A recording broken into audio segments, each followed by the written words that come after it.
I rise today to recognize a great Californian, a great American, an NBA legend and champion for equality, that in the person of Elgin Baylor. Mr. Baylor was born and raised in Washington, D.C., but he spent the last 60-plus years here in Los Angeles, and he will be remembered as a great Angelino. He was the #1 draft pick in 1958, the Rookie of the Year in 1959, an 11-time NBA All-Star, and a member of the Basketball Hall of Fame. Members, before there was a Dr. J, a James Worthy, a Kevin McHale, a Tim Duncan, Larry Bird, Charles Barkley, we can go on and on and on of amazing forwards who played, there was Elgin Baylor. He was the first forward with agility and ball handling skills. He was truly the first of his kind, and he blazed the trail for those greats and so many who's followed after him. The legendary Kareem Abdul-Jabbar described Baylor as the epitome of a one-man gang, a source of inspiration. As the basketball writer Bob Ryan wrote, Baylor was the most influential individual offensive player in the last 60 years. As a kid growing up, it was only 2 basketball cards you wanted, Elgin Baylor and Oscar Robinson. And I venture to imagine what a Elgin Baylor card would be worth today. Jerry West, who was one of Baylor's teammates, called him one of the most spectacular shooters the game has ever known.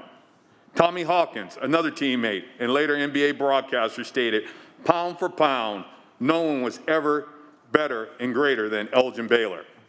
Baylor's leadership was not limited to the court. He also fought against racism including Jim Crow laws.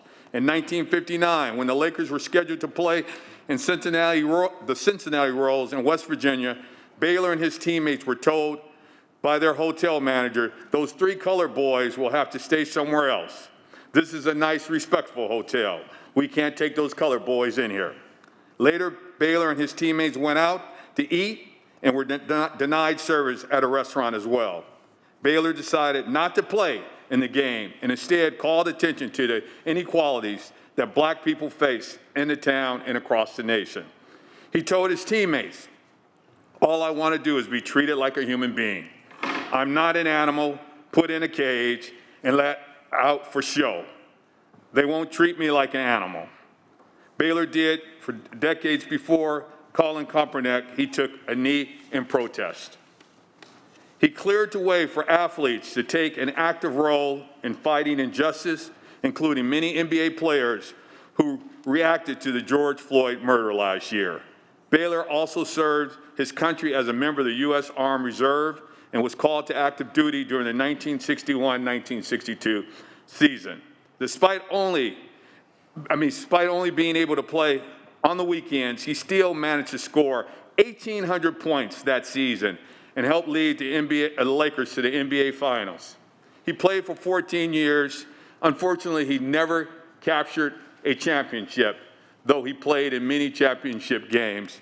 And it's somewhat ironic he retired in 1971, and the next year, the Lakers captured the championship. His 71-point game record from November 15, 1960, stood for 46 years until Kobe Bryant broke it in 2006. He was inducted into the Basketball Hall of Fame in 1977, and his number 22 jersey was retired by the Lakers in 1983. He spent 22 years as a general manager of the Los Angeles Clippers and was named the NBA Executive of the Year in 2006. In 2009, Baylor said he was forced out of his job because of age and race, a claim that was ultimately dismissed in 2011. But only 3 years later, Clippers owner Donald Sterling was banned from the NBA for his life after recording him making racist remarks and comments that were made public. Elgin Baylor will always be remembered as a champion who was never afraid to stand up to adversity on and off the court. And my most fondest memory of Mr. Baylor, an individual I had an opportunity to meet on several occasions, was 15 years ago when he shared a round of golf with me and 3 others. And during that 4.5-hour round, he never talked about himself. He was more interested in what we did as a living and what we were doing in the community, and that's what he was all about, giving back in the community. He passed away at the age of 86 of natural causes on May 22nd. He is survived by his loving wife, Eileen, and his children, Crystal, Allen, and Allison. Members, I ask you to join in memory of a great Californian, a great American, Elgin Baylor.